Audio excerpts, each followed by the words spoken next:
The wind was sharp in Winterfell, as always. Snow danced through the sky like tiny white feathers. Ned Stark stood alone in the godswood, the weirwood tree's red leaves whispering in the wind.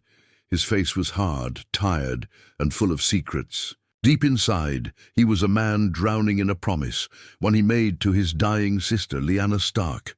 That secret was Jon Snow. Jon wasn't his bastard, he wasn't even his son. He was the son of Rhaegar Targaryen and Lyanna, a child with the blood of ice and fire. If Robert Baratheon ever found out, the boy would be dead before the next sunrise. Ned had to protect him. But how? Lies could only go so far. If he died, who would guard Jon's truth? That night, Ned Stark made a decision that would change everything. He would form a secret group, a shadow council, loyal only to him, whose only purpose was to protect Jon Snow at all costs. Not even Catelyn would know. He started with Maester Luwin. The old man had served the Starks for decades and knew how to keep secrets. At first, Luwin resisted. "My lord, are you sure? A council in the shadows. This could tear your house apart if discovered." "I would rather tear it apart myself than see my nephew's head on a spike," Ned said coldly. Luwin finally agreed. Then came Sir Rodrik Cassel, the old master-at-arms, loyal, fierce, and silent when needed. Rodrik's job was to train Jon harder than any other boy, to make sure he could protect himself if danger ever came. Next was a surprise. Old Nan. Everyone thought she was just a storyteller, a harmless old woman. But she had lived through wars, and kings, and betrayals. "I may be old," she said, "but I still know the smell of danger in a castle." She agreed to keep her eyes and ears open, especially around the servants and Catelyn, who never looked kindly at Jon. The last member was a mystery even to Ned. He met him in the dead of night outside Winterfell's walls, a man with no name, no face, just a whisper from Varys in King's Landing, who owed Ned a favor. "A shadow for a shadow," the eunuch had said. This stranger's only job was to travel across the north, quietly, and erase any rumors or whispers about Jon's parentage. Where ravens failed, the shadow would fly. The shadow council was complete. Jon Snow, unaware of the storm around him, continued his simple life. He trained with the sword, helped Mikken at the forge, and watched Robb grow into a future lord. He still felt the cold distance from Lady Stark, and wondered why his father, honorable, proud Ned Stark, had never spoken of his mother. One evening, Jon found a black direwolf pup injured in the forest. He brought it home and named it Ghost, unaware that this wolf would become his protector and symbol of the hidden blood in his veins. Years passed. The council worked in silence. Old Nan stopped a maid from gossiping. Sir Rodrik sent 2 suspicious visitors back to the wall. Maester Luwin burned a letter from the Vale that asked too many questions, and the faceless shadow took care of. Things Jon would never know about, but danger was always close. Secrets do not sleep. One day, a raven arrived from King's Landing, carrying troubling news. King Robert and his court would visit Winterfell. Jon's world, and Ned's secret, was about to face the fire. The air in Winterfell had changed.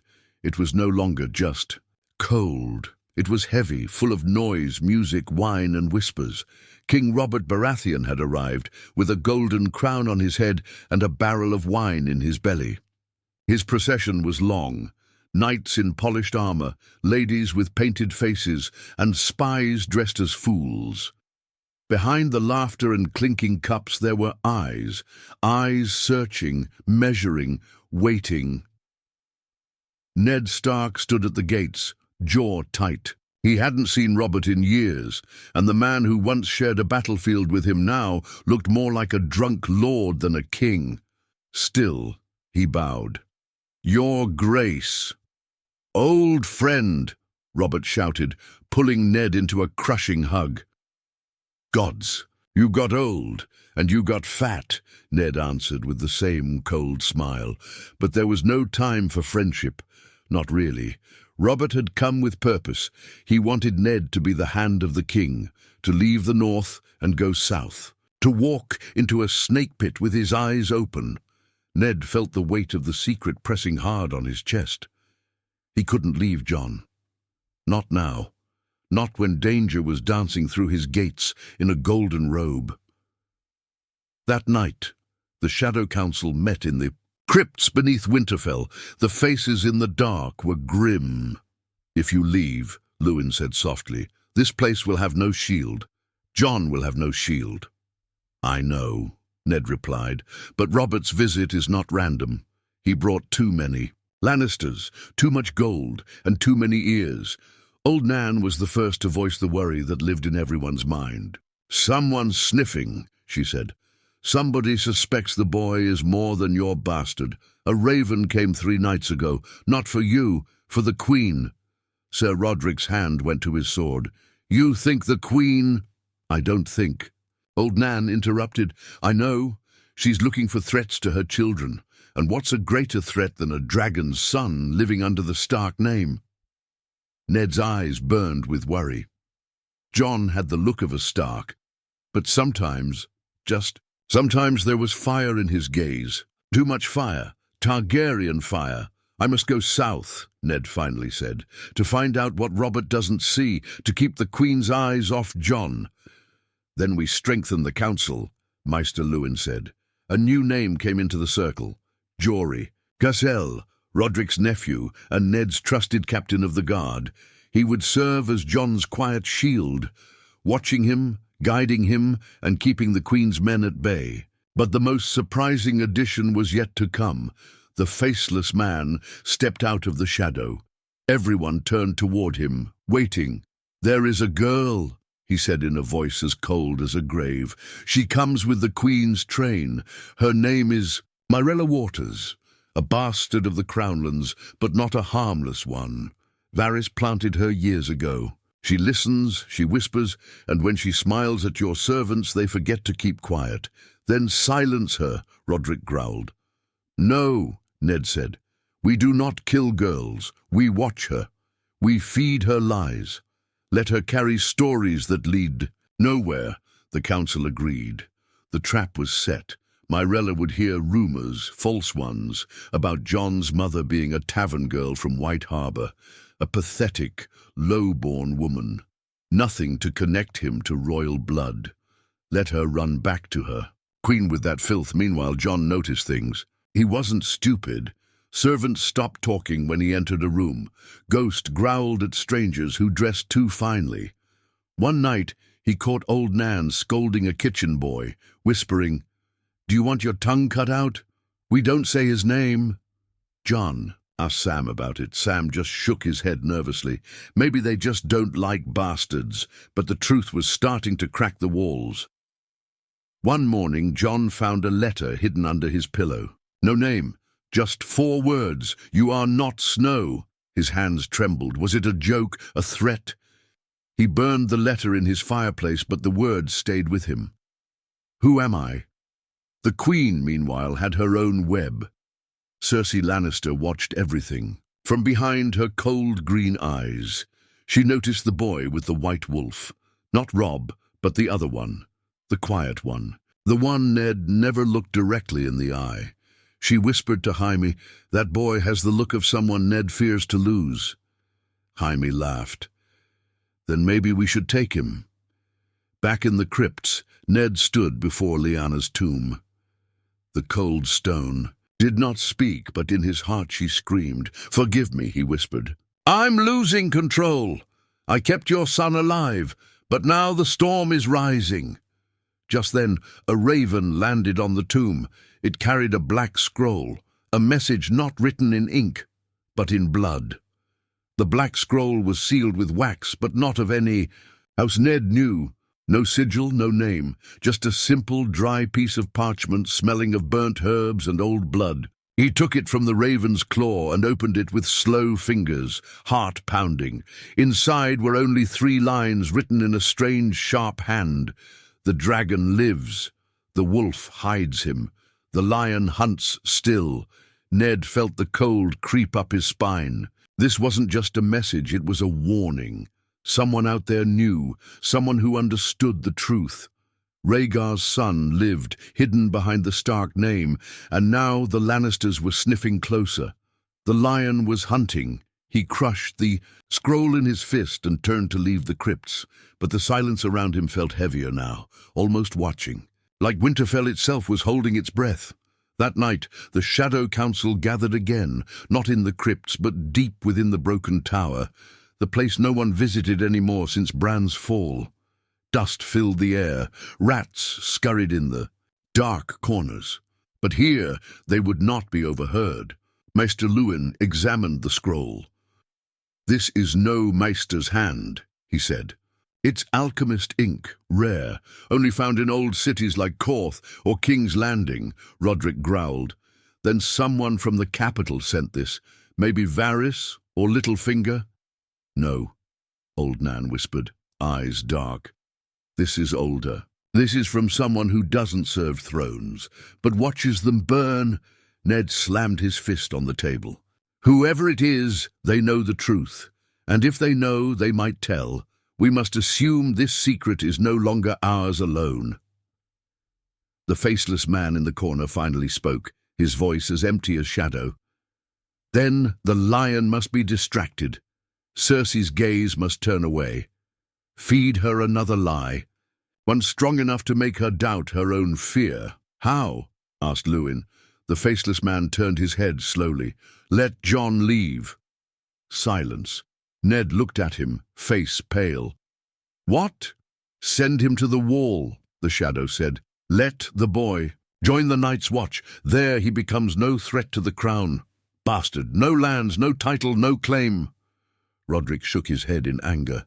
"That boy has Stark blood in him. You want to bury him in ice just to protect a secret?" But Old Nan nodded. "No, it might be the only way. The wall is far, cold, forgotten, and safe. Even the Queen's shadow won't reach him there." Ned felt torn in two.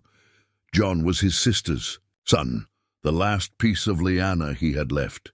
But he had to protect him, even if it meant sending him away. The next morning, Ned found Jon alone in the yard, training hard with Sir Roderick's wooden blade. Ghost lay nearby, red eyes watching everything. "Jon," Ned said softly. Jon turned, face flushed from the cold. "Father, I need to speak with you, alone."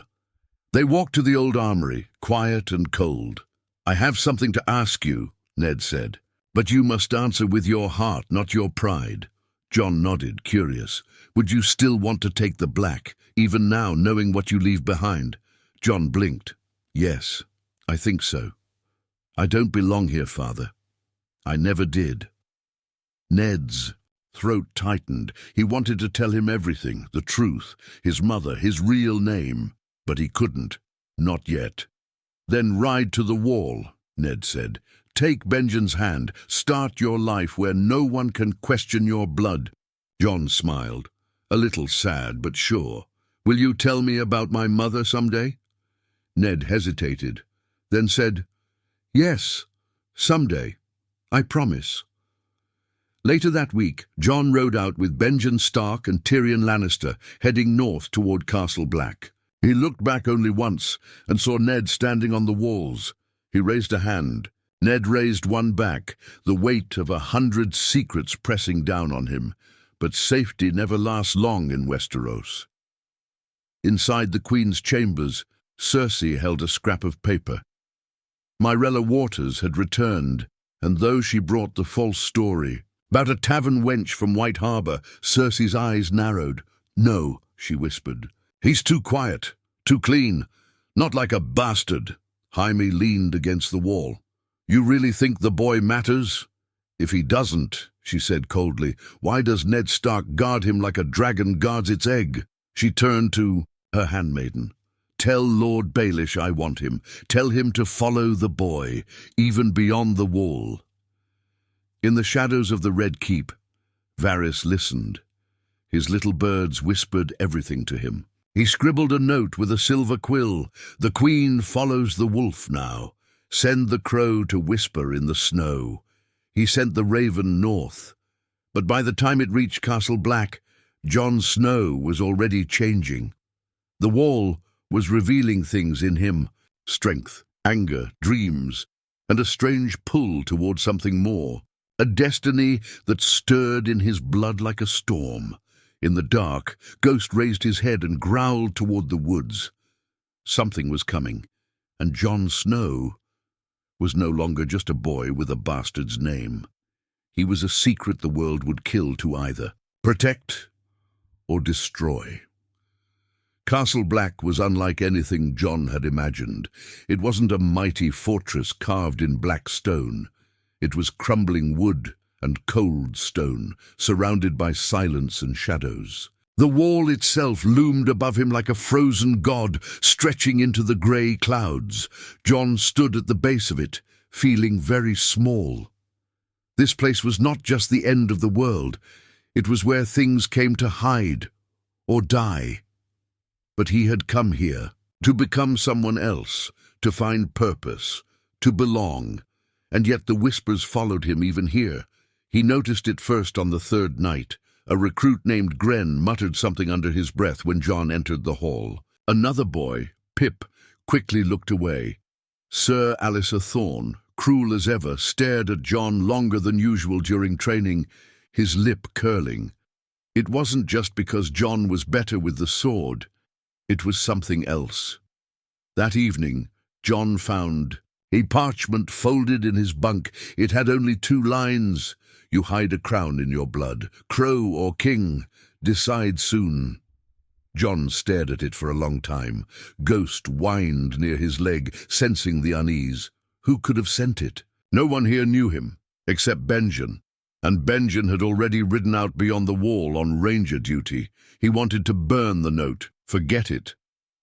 But something inside him whispered otherwise. Later that night, he walked along the wall with Tyrion Lannister, who often joined him in quiet walks, drinking and watching the world freeze. "You're brooding again," Tyrion said, sipping his wine. "More than usual." Jon forced a smile. "Just thinking." "Don't do that too much," Tyrion replied. "It's dangerous for people like us." Jon raised an eyebrow. "You're a Lannister. I'm a Snow. We're nothing alike." Tyrion's smile faded. "Ah, but we are. You carry a name you hate. I carry a name people fear. Both of us wear masks just to survive. But yours seems heavier these days." Jon looked away. Tyrion lowered his voice. "I once read a raven's letter. Accidentally, of course. It said the Queen was asking questions about you." Jon turned sharply. "About me? Why?" "I don't know," Tyrion said, "but I know a hunter when I see one. And Cersei, she doesn't chase rabbits, she hunts wolves." Jon's heart began to race. That same night, deep in the tunnels beneath the wall, Maester Aemon summoned Jon. The old man's eyes were clouded with blindness, but his mind razor sharp. "You know nothing, Jon Snow," Aemon said quietly. Jon flinched. "You sound like Ygritte." "I sound like time," Aemon said. "You think you're hiding your blood? Boy, blood leaves trails, in your voice, in your dreams, even in the way Ghost follows you like a guardian spirit." Jon felt cold. "I once had a crown in my blood too," Aemon continued. "I walked away from it, took the black, buried my name. You may have to make the same choice, but I don't even know who I am," Jon finally burst out. "People speak in riddles, leave notes, whisper in corners. My father never—" "He's not your father," Aemon said. Jon fell silent. Aemon turned his blind eyes toward him. "Don't ask me how I know, just know that I do. And know this, if you stay here long enough you may be safe. But you'll never be free. Destiny doesn't like being locked behind walls." Jon walked out, heart thudding like a drum. The wall was full of shadows, and now they whispered his name. Far to the south, in King's Landing, Varys met with Littlefinger. Under the cover of night. "The Queen grows impatient," Varys said. "She's considering sending a rider beyond the wall. A silent one." Littlefinger smirked. "Why not just tell Robert?" She suspects Robert would do nothing, Varys replied. He drinks too much, feels too little. And what do you feel, Spider? Varys looked toward the open window. I feel that if the wolf learns the truth too early, the dragon might wake before the fire is ready. In the dark, Littlefinger smiled wider. Chaos is a ladder. Back at Castle Black, things only got stranger for Jon. Benjen did not return. Then, a body was found near the tree line. A ranger, eyes wide open, lips blue, throat torn out, yet no blood. Jon stared at the body, something inside him screaming that this was more than just a wildling attack. That night, he dreamed of fire and snow. In the dream, he stood between a burning tree and a frozen wall. On one side, a dragon with 3 heads roared his name. On the other, a direwolf howled into the black sky. He tried to walk away, but the ground cracked beneath him, and thousands of voices cried out, "You are the heir. You are the threat. You are the lie." He woke up sweating. Ghost was growling at the door. Jon picked up his sword. Something was coming. Something beyond secrets. Beyond bloodlines, something only a true heir of fire and ice could face. The cold wasn't just cold anymore. It was alive. The wall moaned at night, like it remembered something. The older brothers whispered of the dead not staying dead, and Jon, he felt watched, not by men, not even by shadows, but by something deeper, older, as if the snow itself had eyes. Ghost refused to sleep. Jon tried to keep himself busy, training, chores, standing watch on the wall. But none of it silenced the dream that kept returning. The fire, the direwolf, the voices. One phrase echoed more than the rest. You are the lie.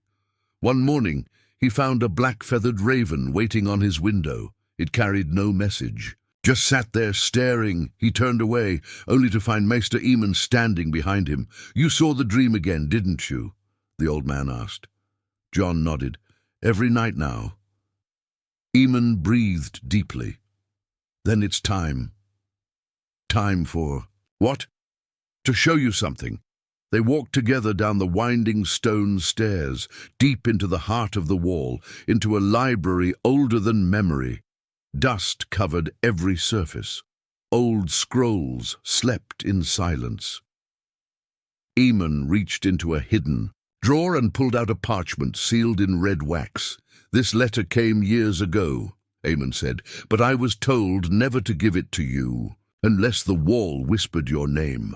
Jon broke the seal with shaking fingers. It was written in Ned Stark's hand. "If you are reading this, it means I have failed. I swore an oath to your mother to keep you safe, even at the cost of my own soul.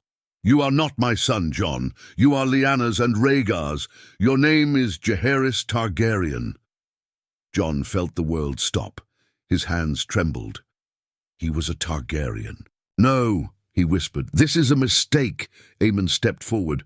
"I knew your father, Rhaegar. He was a poet with a sword. And your mother, my niece, was the last light of House Stark's honor." Jon stumbled back. "No, I don't. You want this." "I never asked."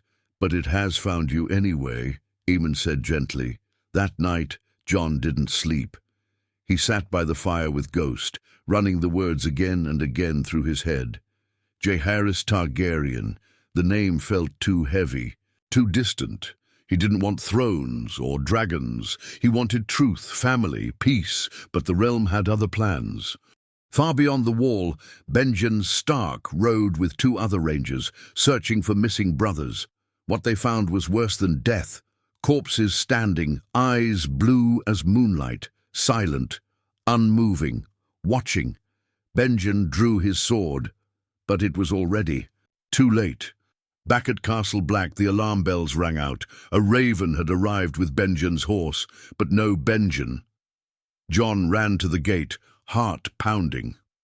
"What happened?" he asked. No one had answers, but something had changed in the air. Even the other men felt it. The wind screamed louder, the trees stood stiller, and the wall began to weep. That evening, as Jon stood alone near the fire, Tyrion Lannister approached again. But this time, his eyes weren't mocking.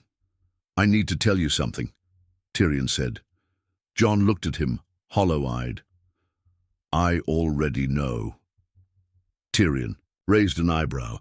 "Do you? You know, don't you?" Jon said. "Who I am, what I am." Tyrion nodded slowly. "Varys told me. He has birds everywhere, even in frozen places." "Why didn't you say anything?" "Because names are dangerous," Tyrion said, "and you looked happier without yours."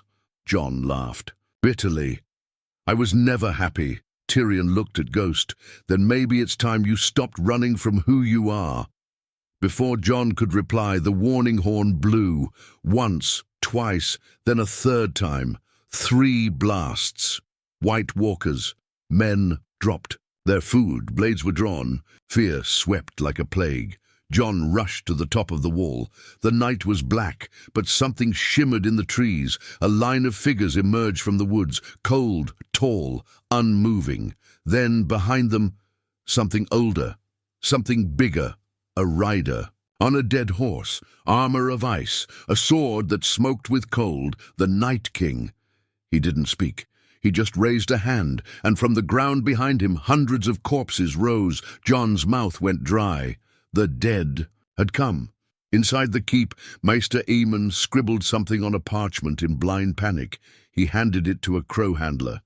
"Fly it south, to Winterfell, to the Eyrie, to anyone. Tell them the Targaryen is here, and so is the end." Jon stared into the night as the army of death moved closer. He wasn't just Jon Snow anymore, and the north wasn't just cold. It was alive, awake, and hungry. The horns echoed through Castle Black like the howls of ancient ghosts. 3 blasts, the dead. Not just a wildling raid, not a false alarm. This was the end that no one believed in, now knocking on the gates of the living. Jon stood on top of the wall, wind slicing across his face, cloak whipping behind him like a banner of war. Below, the dead marched in perfect silence. No screams, no roars, just the crunch of lifeless feet over frozen earth. Beside him, Lord Commander Mormont barked orders. Men rushed about, panicked and clumsy, arrows, oil, fire. But in Jon's chest there was only a strange calm, because somewhere deep inside, he felt it. The magic in his blood had begun to stir. He didn't know how, but he could feel them. The dead, the cold, the presence of something beyond nature. It didn't speak in words. It didn't beg or threaten. It just waited, waiting for him. That night, the battle began. The first wave of dead crashed against the gates like water against stone. Arrows flew, torches rained down, men screamed and steel sang. But they just kept coming. Jon fought like a man possessed. Ghost tore through corpses with feral rage. Jon's sword, just ordinary steel, still found its mark again and again. Bloodless, broken bodies fell, but nothing stopped them. Suddenly, amid the chaos, a blue-eyed wight lunged straight for Jon. He raised his sword, but before he could strike, the creature stopped, inches from his face. It just stared at him. Then, slowly, it stepped back. Jon froze. "Why didn't it attack me?" he whispered. No one had an answer. But deep down, he already knew, because he was one of them, or maybe something greater. Inside the main hall, Maester Aemon sat by firelight, scribbling the last part of a letter meant for the realm. He is the bridge. The blood of the dragon and the blood of the wolf. If he falls, all falls. But even as he wrote, another raven landed. This one carried a scroll with a golden seal from King's Landing. It read, "Order. The boy known as Jon Snow is to be brought to the capital, alive or dead if necessary. Queen Regent Cersei Lannister," Aemon sighed. "Too late, your grace. He doesn't belong to you anymore." Back at the wall, Chaos turned into collapse. The gates were breaking, oil was running out, and men, brave men, were dying. Jon ran to the courtyard, helping wounded brothers. That's when he saw it, a strange figure cloaked in rags, untouched by the dead. The man pulled down his hood. It was Benjen Stark, except not fully. His skin was pale, touched by ice, but his eyes still held fire. "Uncle," Jon gasped. Benjen nodded. "Half dead, half alive. They couldn't turn me. Not completely." Jon's voice cracked. "How are you here?"